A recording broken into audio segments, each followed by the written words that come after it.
Hi, this is Matthew Poes with Poes Acoustics, and on this video I'm going to talk about something that somebody had brought up and said they wanted me to do a video on. This is going to be a short, relatively speaking, video. I'm not going to provide any pictures or diagrams that compare anything. I'm just going to kind of go through the concept, and that is active versus passive speakers, and can you use active speakers in a home theater? Is it a good idea? So the simple answer to that question is there's nothing wrong with active speakers for home theaters, and in fact there are some potential advantages to it. But to be clear, I don't feel that those advantages are so great or that there are no drawbacks such that I would say that active speakers are always superior to passive speakers and that all active systems are better than all passive systems. Now you might say, well, that's a ridiculous comment, but certainly the best active must be better than the best passive. Even that I don't think is necessarily true.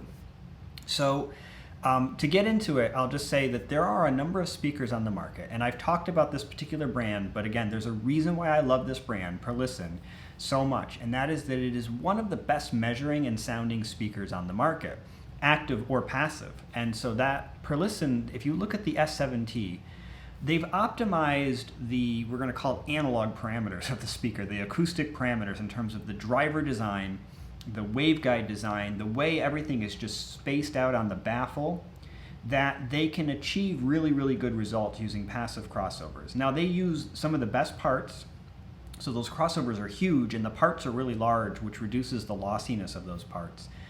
And they've also, in addition with that, they've taken those parts and they've included enough of them, these are called elements, so these crossovers have enough elements that there are very few problems left in the speaker as a result of the crossover. So basically that speaker is close to as good as it gets. Could it be made better if it was active? Yes, but actually I've talked to Dan quite a bit about why they didn't do that as an active design, and what he said was two things, and I think this is actually pretty true. One, it would be a lot harder for integrators to implement the speaker if they did that. It would be harder to install without a lot of benefit. In some cases, maybe no benefit. And two, a lot of audiophiles like to roll their amplifiers, if you will. They like to try out different amplifiers. And so when you fix it like that, it limits the market. So for him, it was a business choice to make sure that the speaker, basically was usable. So at the end of the day, though, did it compromise performance? Not really. Like I said, it's like a really good speaker. It measures really well, and the improvements would be small. Audibility, I don't know. I really don't know that there is. If you look at the distortion performance of the speaker, it's so good that it's hard to point out and say, oh, clearly there's some inductance-related distortion going on there. Now, let's go to some active systems. There are really, really good active systems on the market. And if you look at the measured performance of those active systems, they're quite good. So why is active so attractive, especially in home theater environments? Well, it gives you a degree of flexibility that you don't have with passive crossovers without getting into very, very high parts counts that are very expensive. In fact, you can do, at the cheapest end of the scale, a much better speaker that's active than passive, simply because nowadays there are cheap chip amplifiers, basically, with DSP built into them, that have very little cost but allow for a great degree of flexibility. So you could make a cheap speaker with cheap speaker parts that are all good enough and everything's kind of optimized good enough that you could end up with a really good design as a result of that. So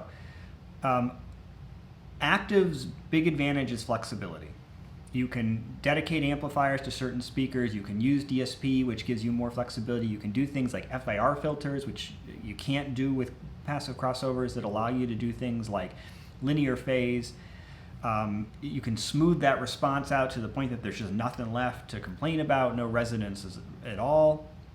So what are the drawbacks? Well, there's a couple. One is the vast majority of active speakers on the market have amplifiers that are not nearly as good as the best amplifiers on the market. I'm even thinking like the best active systems I know about, the amplifiers they use are still compromised compared to the best amps on the market. So Purify, for instance, has some amp modules. I don't know of anybody doing an active design that uses Purify amplifier modules. And that is one of the best performing. There's also some really, really good Hypex modules, the Encore modules.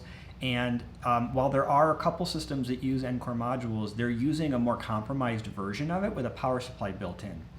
That one has higher noise and distortion than the amplifier itself, which when hooked to a separate power supply can still maintain that same degree of performance. And so the amplifiers are not quite as good. But actually that degradation is minor and probably not that audible. The bigger degradation comes in the DSP side of things. In many, many cases, you need to have an AD converter. Those AD converters are often not very good. And while they've gotten better and better over the years, up until very recently, the best AD converters that existed were a significant compromise with fairly low SYNAD values, fairly high noise and distortion basically, compared to the best DA converters.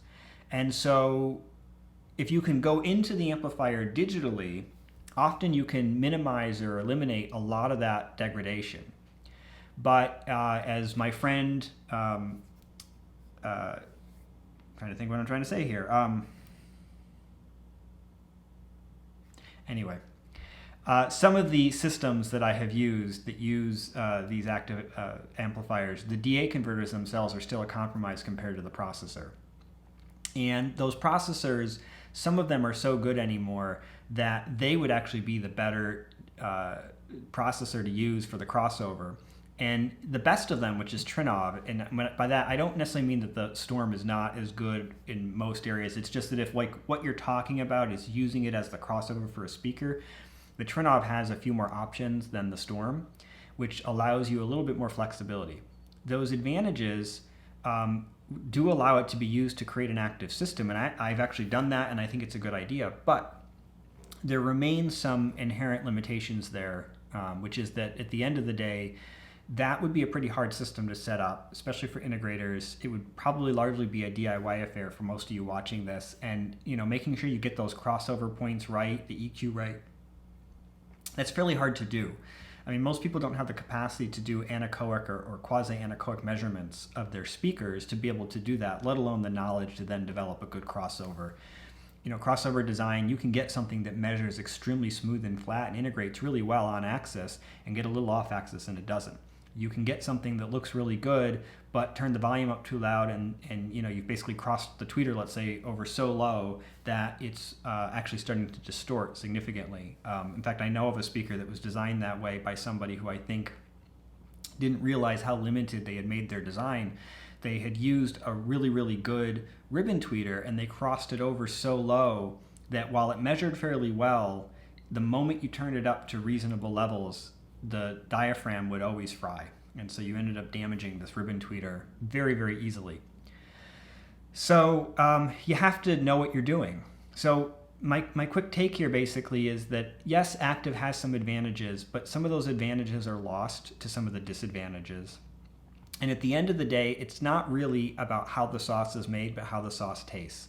If the speaker that you end up with at the end isn't a better speaker, then the active approach, the inherent benefits don't matter. And there are such good passive designs that it's not necessary to go active just to get good performance. Going active, to me, is more something the designers should be looking at for flexibility purposes, not as an absolute for performance purposes. And so for you, pick the speaker that meets your needs that's of good high performance, and don't worry about whether it's active or passive. That's a secondary consideration. So hopefully this is helpful, and subscribe to my channel so you can get more of this. Thanks for watching.